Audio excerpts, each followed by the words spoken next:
Hey everybody, it's Jen Bovey. I want to talk to you very briefly about the difference between vanity and shame. And I want to share very transparently an experience that I had this week that was a lot painful, but I'm through it now, so I'm okay with it. Um, but one day this week, I got in the car to drive to work, and I'd been perfectly fine in the house. And then I sat down in the car, and as I'm pulling out of my driveway, I'm like, something's wrong. And it was one of those lingering, festering, oh my gosh, thoughts that I just couldn't place initially. And it turns out that I was having what I now understand is an ocular migraine. But I hadn't experienced that really in the past with these symptoms, so I wasn't really sure. But instantly I was convinced that, because I couldn't see out of my right eye very well, and my smile was off, and I thought, oh no, I'm having a stroke. My very next thought was not, I need to get a hold of my husband, was not, I need to get to the hospital, was not, I need to seek out medical treatment. Legitimately, my very next thought was, oh my gosh, that's going to ruin my business. Because I can't do live videos, and I can't show up on social media, and I can't be transparent, and nobody's going to want to come see me, and on and on and on and on the shame cesspool went, right? Because that's what happens with us. When we experience a shame trigger, we tend to run with it, and it rolls, and it becomes this huge avalanche of shame, whereas it started out as one tiny little snowflake of shame. So I drove to work, and I was kind of a mess by the time I got here, and my husband was like, what's wrong? And I'm like, well, I can't see out of my right eye. And he's like, okay, when did that start? And we're processing through things. And he's like, do you think you need to go to the hospital? I'm like, well, even if I do, there's nothing they can do there, so I'll be fine. He's like, then why are you still crying? And I'm like, because I'm scared. And at the end of the day, what I was most scared about was losing this opportunity to connect with all of you, and losing this opportunity to make a difference in the world, and losing the opportunity to develop shame resilience in people. But here's the thing. The way I was processing through in the car on the way in wasn't, oh wait, this is a shame trigger because I'm not well enough, because I'm not healthy enough, because I'm not whatever enough, because my body isn't functional enough, because it keeps having toxins and stuff in my brain.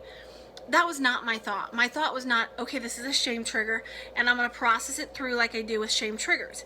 Instead, my thought was, oh my gosh, I'm so vain. Like, who is even this vain? Who does this? Why would that be your thought? You are such a horrible person. I can't even... Really? And on and on and on I went. So now I know that it wasn't vanity at all, because vanity is actually defined as the inflated pride in oneself or one's appearance.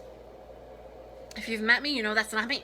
I'm just not a vain person. Okay, great. Now we know. Moving on. But what it was shame, because let's look at the definition of shame again. Shame is defined as that feeling or experience of being inherently flawed and therefore unworthy or unable to connect. That's exactly what it was, right? I had this trigger. It triggered some shame in me because my body's not healthy enough, well enough, functional enough, whatever enough. And it triggered that shame spiral, and down and down and down I went until I was laying in the cesspool of shame, not knowing how I got there, not knowing what part shame was playing, and not even sure how to get out of that. And that's exactly what shame does in our life. So I just want to put this out there for the record, in case any of you have ever been accused of being vain.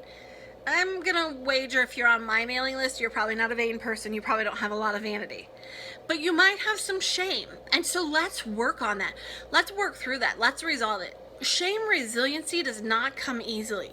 It does not come walking and skipping through the daisies and the tulips.